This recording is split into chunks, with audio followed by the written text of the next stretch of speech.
It's the Metro on WDET. I'm Robin Vincent. Here in Michigan, we have a lot of needs. Higher paying jobs, better educational outcomes, more public transit.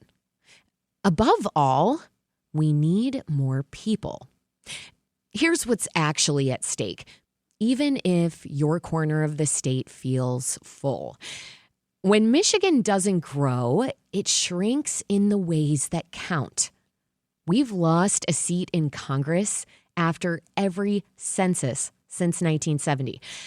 Those same headcounts decide how hundreds of billions in federal dollars get split between the states. We're talking roads, water lines, housing. And as baby boomers retire, fewer workers are left to pay for it all. Michigan's labor force has lost 93,000 people just since last spring. So fewer people means less power, less money, and a smaller tax base to cover the bills. Now, our leaders generally agree we need to draw more folks to the state. But for several years, a big question has remained. How do we get there? And who is accountable for doing the work? Some people are trying to resolve the problem. The state of Michigan has a growth office. The city of Detroit has an initiative to grow its population. Jeff D'Onofrio is a leader in this population growth space. He's the president and chief executive officer of Business Leaders for Michigan. He's written about this topic in several reports, and he's worked for the city of Detroit and the state of Michigan, especially on this problem. He's here now to tell us how we attract more people to Michigan. Jeff, welcome to the Metro. Robin, thanks for having me. All right, first things first. Why has Michigan struggled to increase its population? Well, there's no one direct answer to that. I would say we grew so significantly fast in the 20th century. What we see, though, is that the things that were actually powering our economy in the 20th century, where we were top 10 in income, where we had, really vibrant communities, it shifted a bit, right? Top 10 in income? When was that? In the 80s, yeah. Okay. So you had communities in our state that were top 20 in the country. Again, that was at a time where you could graduate from high school, walk off a graduation stage with just a D average and get a really good paying job and have a home, a cottage, 2 cars. It was a great lifestyle, but that doesn't exist, right? The manufacturing sector really has lost jobs. It's not paying as much as it did previously as compared to other jobs. What really is an indicator of high income right now is education. And we have a lot of problems when it comes to education in the state of Michigan, and we're going to get into that Sure. a little bit. I want to look a little more deeply, though, at the problem itself. And I want to make this real for a second. I'm thinking about the very dry phrase, out migration. Yeah. It means people, a lot of them young, Sure. packing up and leaving for Chicago or Denver, a city I used to live in, or Phoenix. When you talk to the ones who go, what are they finding in other places that they couldn't get here? Well, I think it's a combination of things. First, no one is moving to a community without there being a job and an opportunity there. Mm-hmm. Certainly, you're not staying there for that long if you don't have that, because a good quality of life requires you to have an income that can support it, being able to buy the things that you want to afford. I think the other piece is livable communities, things that have modern infrastructure that make it easy to have an affordable home, to have outdoor recreation, all the things that young people are looking for. So these are the things that it would take to get people to stay, is a broader array of job opportunities and livable communities. And livable communities are places where there is really strong infrastructure. Sure. I mean, it seems like Detroit is on a good path when we think about the rise of parks. Yeah. The park system is something that is appealing to people. But then I think about transit and the fact that we need better, faster transit that connects more places. And so if there's not a park in my neighborhood and I can't maybe take some transit to get to a big park, that's not as appealing. Yeah, that's right. I mean, I moved back to the city of Detroit about 11 years ago, and I lived downtown initially because that's where the energy was, and I wanted to be part of that. Now I live on the east side of Detroit, and it's close to Belle Isle, and so we're on Belle Isle a few times a week because of that river walk that's so great there, and all the amenities and the work that's been done. It's a fantastic thing. I mean, this matches my trajectory exactly. I moved back to Detroit. I wanted to be around the energy of a big city. Yep. So I lived downtown. It was a little too noisy. I wanted a little bit of quietude. So I moved to the east side to be closer to Belle Isle. So the question here, of course, again, is how we create more connectivity so more people can access and enjoy areas like Belle Isle. But there's some big political barriers, no? Right. I mean, Michigan is a pretty politically divided state. We have many Republican and Democratic leaders, and those leaders have not been passing much legislation. I'm wondering how much of our problem is that we can't agree on a sustained solution to population growth because we're divided, we're polarized. It's a huge challenge. We've gone to calling it the Michigan 180. We have this whiplash on policy. We pick a strategy and then it's repealed a couple of years later when someone leaves office or there's a different control of the parties. Whether there's a crisis, and Michigan is very exposed to economic crisis, and sometimes we can't sustain things because we don't have the funding or we don't have the focus. Yeah. So that's been a huge challenge. It's one of the reasons we put out our Michigan in a New Era report and blueprint for the state. It has two aspects to it. The first are the levers that you can pull from a policy perspective that changes our trajectory for population growth, for income growth. The second is how we do it, though. We need disciplined execution, and that's been a big part of what's been missing in Michigan. Disciplined execution, and so that means bringing lawmakers together, making this an issue that isn't a partisan one, but that means making things like education and housing and transit nonpartisan issues. The states you focus on in your reports for making improvements, though, places like Tennessee and Texas and Colorado, they all have state legislatures with majorities of one party or another. Yep. They're not split like Michigan's legislature. How should Michigan overcome polarization in ways other states don't have to, so we can develop consistent plans where everyone agrees? Yeah, consistency is key here. And in states where, like even Ohio, right, that is more Republican, you can talk about Maryland as more Democratic or Massachusetts. They do have a consistent approach to education, to economic development. Michigan is going to have to have its own Michigan solution, right? Something that we can do that, one, brings us together, finds that common ground. What are the goals we can agree on? Let's start there. If we can agree on a goal, then it gets a little bit easier to figure out how to get to that goal. But second, we have to put in place the structures and the policies that can't just be undone because we have a change in control or a change in who's in office. So that means doing things like, having outcomes and resources tied to each other. It means making sure you're not just putting an executive order in one governor's office term, but you're actually putting in something that is going to make it force of law so that it can't just be undone by a new governor. A long-term plan that everyone agrees on because people agree on the priorities of the state. That's right. Easier said than done. I mean, and some people who follow the numbers will say, hey, we've already turned a corner. Last year, the state added 28,000 people and Detroit gained 5,000 after bleeding folks for so long. But that bump came mostly because fewer people left, right, not because more arrived. Is that real momentum?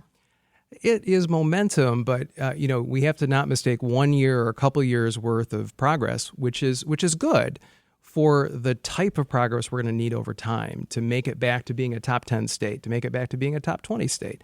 We've fallen. We've been 50th in income growth over the last 25 years. We've fallen from 16th in fourth grade reading to 44th now. There are a lot of things where we need sustained focus. And you see it happening in states that have gotten tired of being at the bottom. And they have a sustained plan, like Mississippi in education. The Mississippi Miracle, The Mississippi called. Miracle, yep. Which, basically they said they got tired of being last. They got tired of being the laughing stock. They put a law in place. They all agreed on a goal that they were going to actually drive forward on literacy. They were going to put in place the evidence-based, curriculum and training and resources and accountability. And look what they did. Over 11 years, they moved from 49th to 9th. Here's a question for you. So Mississippi has the highest poverty rate in the country. Do you see that changing because of what they've been able to do with education? Education is one of the biggest economic levers that we have, right? It provides greater opportunities. It is, people come to, they bring jobs to educated states, to where the talent is. So it's not going to be an immediate 1 year because it takes somebody some time to get through a K through 12 system. But I see Mississippi as making gains elsewhere as well. And that's something that should be a lesson for Michigan. I mean, we're now at a lower rate, lower ranking than Mississippi. I mean, that should be concerning for all of us. In other words, good schools are a big part of what pulls a family to a state. Okay, and to your point, we know Michigan's reading scores have lagged for years. Yep. Now, there's some reformers that blame the teacher unions for blocking change and not wanting accountability standards. But I'm thinking about Massachusetts and New Jersey. They read better than almost anyone in the country, and their teachers are just as unionized as ours. So is the union really the obstacle here? Or is that the easy answer? I think the obstacle here is really a consistent approach to how we want to increase education performance, how we want to help our kids. No teacher wants to see a student struggle. No teacher wants to have a student advance to the next grade level without learning the competencies that they're supposed to get within their classroom. We have a system which, everybody has a piece of responsibility. The governor has a small piece, the legislature has a small piece, the state superintendent has a small piece. The 900 different school districts in Michigan have a small piece.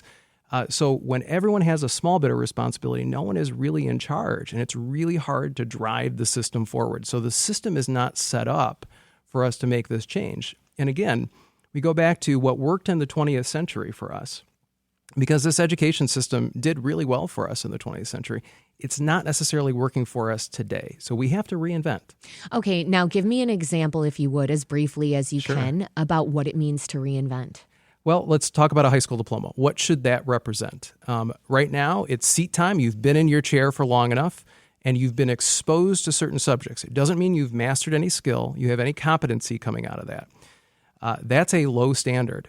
Places like Maryland, places like Mississippi, places like Massachusetts are setting a very high standard for what a high school diploma is, and then building their system back towards that. It means that you are going to have the skills to be successful in college, in an apprenticeship program, in whatever career that you have. So there's a level that we need to get to, and Michigan can get there. We have the Michigan Education Guarantee that an organization I'm a part of, Launch Michigan, has proposed. It was actually proposed by the Population Commission, so it's possible.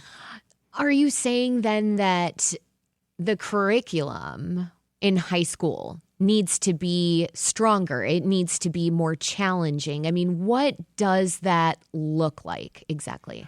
What it is that we need to make sure that students are graduating with the right competencies. It's not necessarily that we need to change everything that's happening in a classroom, or that the science curriculum is not right or something like that. We need to make sure that those students are actually demonstrating competencies, though, that if we think that they should have a competency in mathematics or in reading, in really how to live, how to be civically engaged, we need to define what that is and then be able to let them show, not just through a standardized test, but a portfolio even of what it is that they can accomplish. That's the type of standard that other states are getting to. Maryland is saying, that you should be able to graduate from high school and test out of any remedial course in a community college or a four-year institution. That would be the highest standard in the country right now. So even getting to that level where we have the tools and the foundations to be successful in that, post-college, post-apprenticeship, into the workplace career would be helpful for Michigan. Okay, so it is about making instruction in high school and certainly then in middle school and elementary school more stringent. It's about making sure that, stringent sounds like you're trying to hold people accountable or it's a punishment, right? Sure. It's about making learning fun for kids. It's about making sure that they're engaged and they can do more than just pass a standardized test, which a lot of times is the very bare minimum of how we determine whether someone is succeeding or failing. Sure. So, I mean, and part of this, too, is that you want teachers to restructure the school day and to teach future-ready skills. Make that concrete for me. What does that look like? Right. It's, we have to look at what it's going to take. So let's take literacy, right? Literacy is so important as a future-ready skill. Really being able to read and have context within what you're reading as well, because the coding language when I was growing up, it was BASIC, it was C++, it was all these things that we were taught of how to create a program or something like that. Today it's English. You put it into an AI device, you create a computer program, you do all these types of things. But if you can't read, if you don't understand the context of what you're reading, it's going to be much harder. The tools between what people have to succeed and what they don't is only, the gap is getting wider. I want to make sure we don't speed past what you just said here, Jeff. When I think about future ready skills, my mind's going in a lot of different directions. I'm thinking about AI, for example, and you're telling me it's as basic as literacy. You think about the number of people who aren't reading at grade level right now.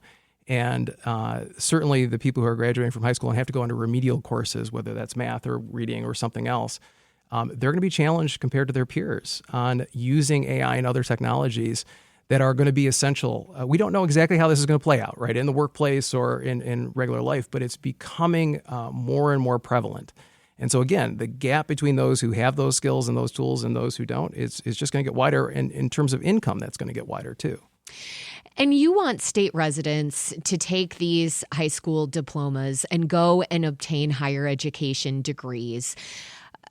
I have to push back on that because there are a lot of debates about whether that matters at all, especially in more liberal and democratic spaces. Some say that people simply need vocational training, that apprenticeships are good enough, that you can really create a solid career for yourself that way. Why are they wrong?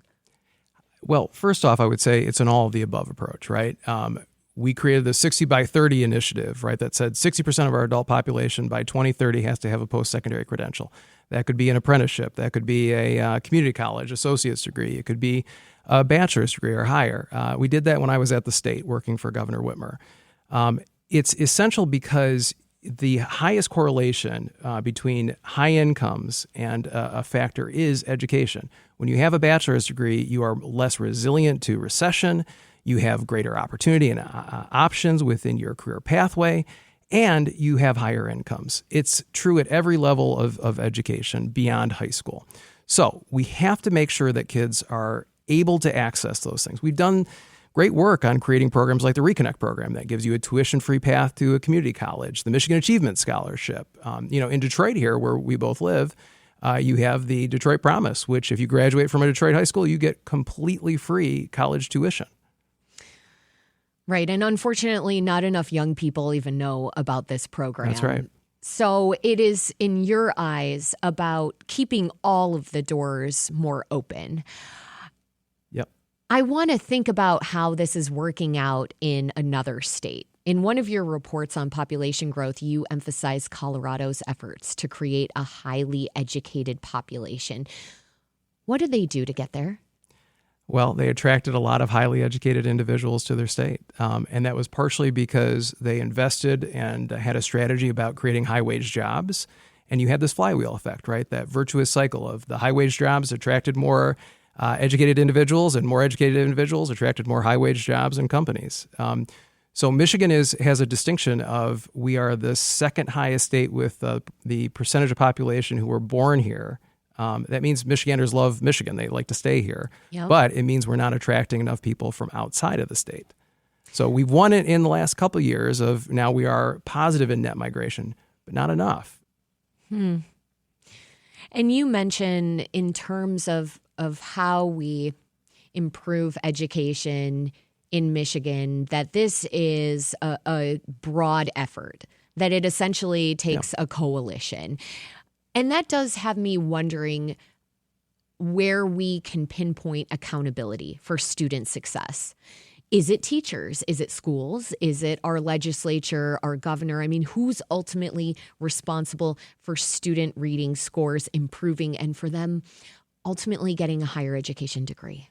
Well, I'll say we need reciprocal accountability, that all of us are accountable to help the system, but we need to change the system so that there's one person or one organization that has more responsibility for the outcomes. Right now, unfortunately, the governor, we're an outlier. The governor really doesn't have much control of the education system. Most states, the governor will appoint the state school board or they'll appoint the state superintendent. They'll have the ability to actually change the system. And we as voters and residents can hold that person accountable if we don't like the results. So there is some system change that is needed. I mean, what we're discussing right now, the reasons Michigan is struggling to grow its population may come as a surprise to some people. And I'm thinking about some local survey data that's showing that folks think we're doing just fine, that we're basically middle of the pack in terms of job creation and higher educational attainment. As you've pointed out, that's not actually true. We're falling to be about in the bottom 10 of states on these things. Yeah. Why do you think there's a perception gap between how we think we're doing and how we're actually doing? Well, it's been a slow boiling pot for us, right? And it's not a crisis like we can touch and feel in one the house is on fire moment, right? The house is on fire. It's just taken a long time to get there, and so it's not noticeable in every day. So you look at the last 20 or 30 years of data, and you can see the slide, though. You can see us sliding from 16th to 44th in education. You can see us sliding from being a top 10 state to being 40th in per capita income over the last 30 years. It is an awareness gap, but then the problem is that awareness gap doesn't galvanize us to actually do something about it. And so we have that execution gap. We don't agree on what the problem is. We don't agree on what the solutions are. And we're not laser focused on doing something beyond maybe issuing a press release and a silver bullet approach. Right, because people hear, the population growth in Michigan is stagnant, and they think, well, that is a vast problem. That is amorphous. Yeah. I don't know how to put a shape around that. And you're saying there are several ways to do that. There are lots of ways to do that. It's also not necessarily evident in your own community. I grew up in Allen Park, and we were, I think, a community of 37,000 people when I grew up, and it's closer now to 26,000. I bet you if you go down, the street in Allen Park, most homes are populated and people are living there, and there's probably new home construction that's happened. So family sizes are getting a little bit smaller, but generally as a state, we're growing and aging as a population. That's going to be a challenge for us moving forward as well. It's also a challenge where I just say, we did this study on education because we kept seeing in the data that people didn't believe that the challenge in education in Michigan was happening. It's because they thought their own district was better than the rest of the state. What we did is compare every district in Michigan to their peers in other states, though. And we found that about 80 to 90% were underperforming. So it's a matter, too, of us seeing this as a problem we're all in together that we have to solve together, as opposed to saying, well, my kid's in a district that's great here in Michigan. It's not a Detroit problem or a Flint problem. Right. It's an all of us problem. It's the Metro on WDET. I'm Robin Vincent. My guest is Jeff Donofrio. He's the president of the Business Leaders for Michigan nonprofit. We're discussing the policies and practices we need to increase the state's population. Next, we'll explore how to create more innovative jobs and construct better neighborhoods. Stay with us.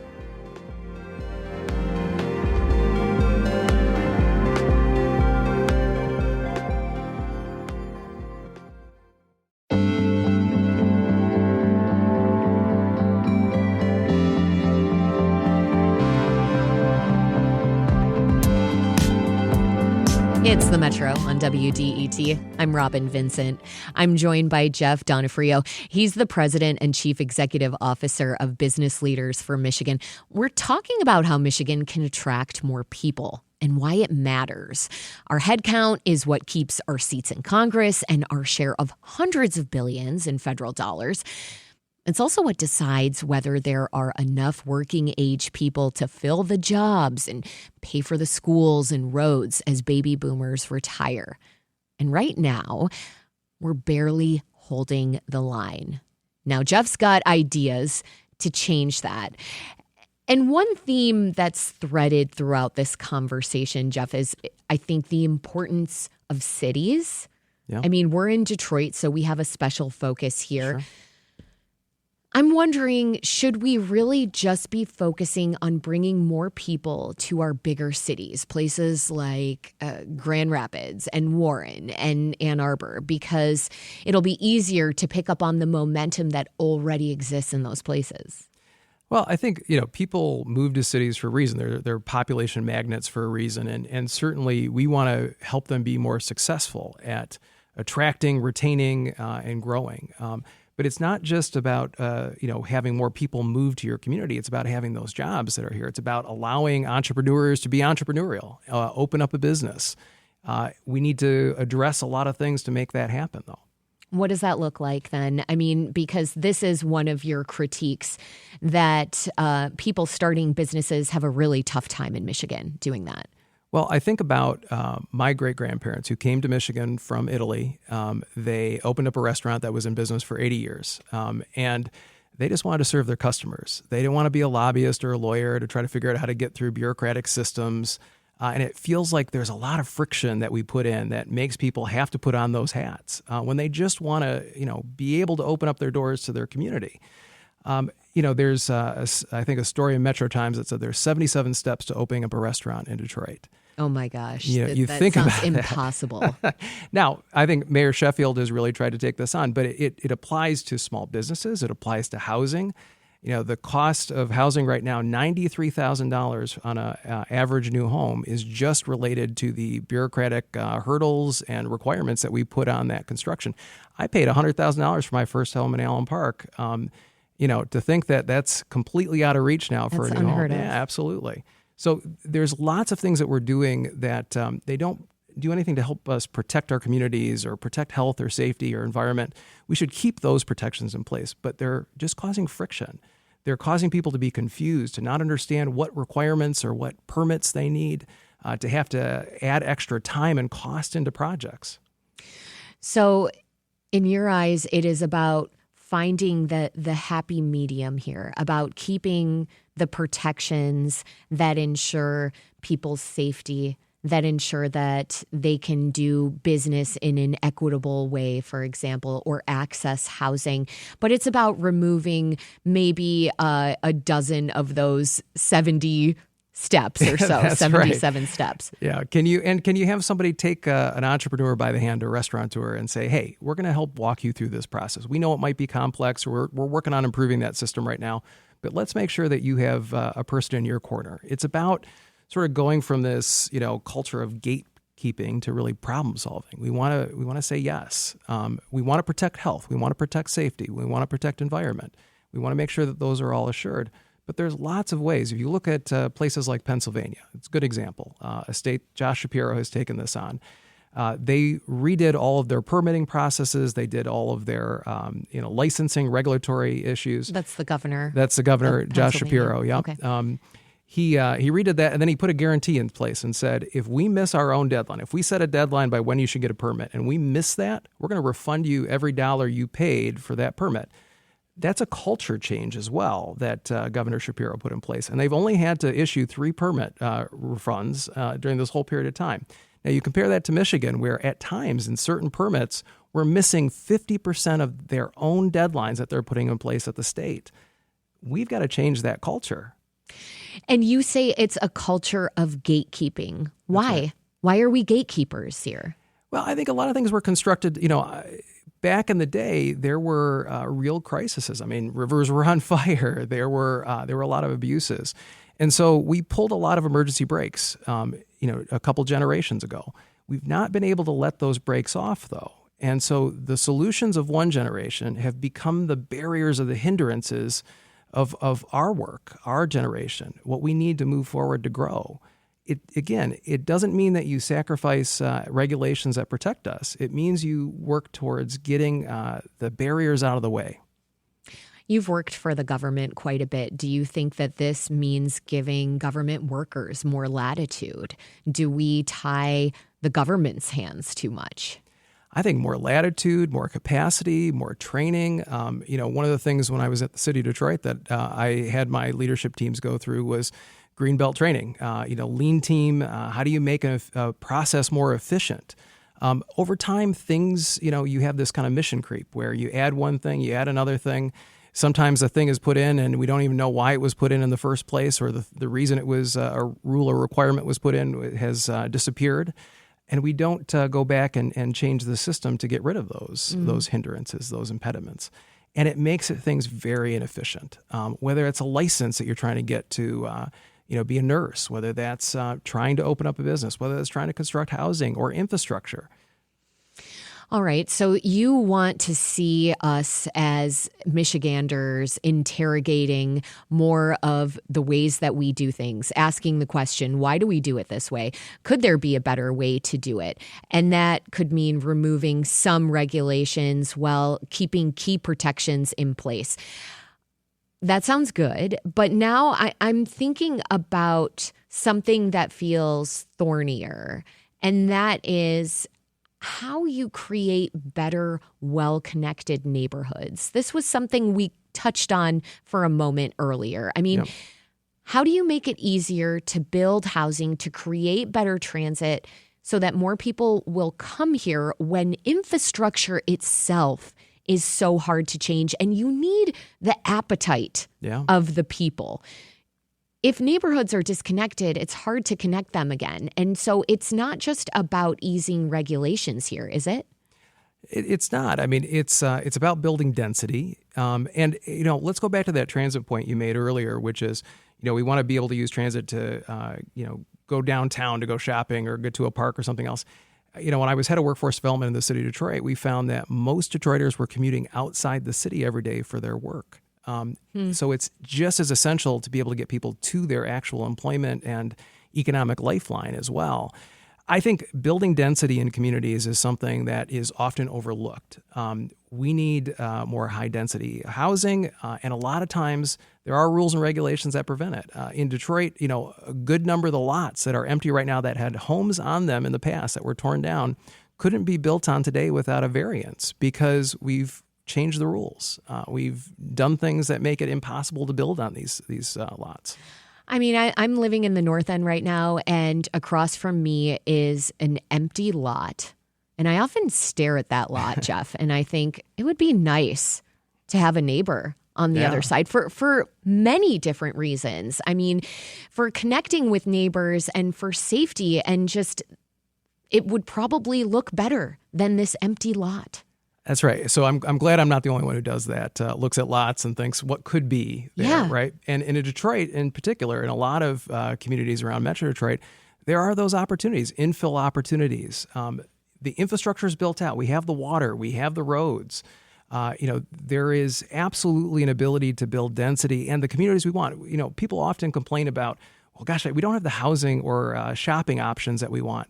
Density helps solve that problem. The more people that you have with higher spending power, the more shopping opportunities you're going to have, the more retail businesses, the walkable downtowns and neighborhoods.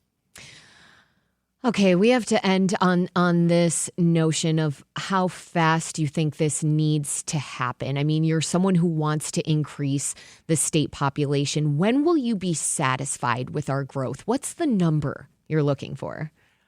I think it's about a trajectory.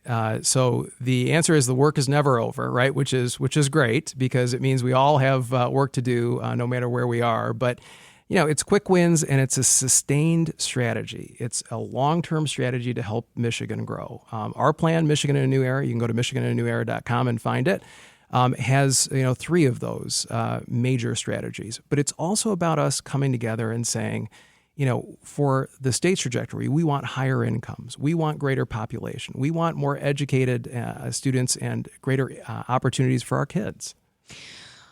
One more thing for you, if I may. So someone who's listening right now and they're nodding their head and saying, yes, Jeff, yes, I agree with you. What's one thing someone could do right now? Well, we're in a really important year where the governor, the secretary of state, the attorney general, every member of the legislature is up for re-election or election. We're going to have a new governor. We're going to have a new probably leader in many of the different positions. Talk to them. If you want these communities, if you want to make it easier to build and grow in Michigan, if you want better education, this is the moment to talk to them. We had in 2018 a Fix the Damn Roads election, and look what we got. A lot of construction over the last few years and a lot of emphasis on that. This year can be about transforming education. It can be about making sure that it's easier to grow a small business. It's easier to construct housing. It's more affordable for us all to live here. Jeff Donofrio, President and Chief Executive Officer of Business Leaders for Michigan. Thanks so much for joining me today. Thanks for having me.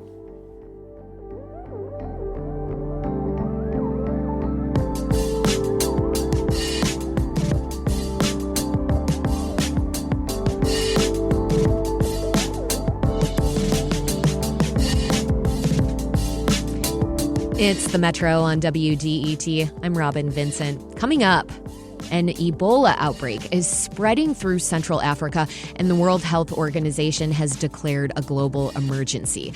There is no vaccine for this strain. We'll ask Oakland County's health officer, who once nursed in Liberia, what a virus an ocean away has to do with life right here. That's next. Stay with us.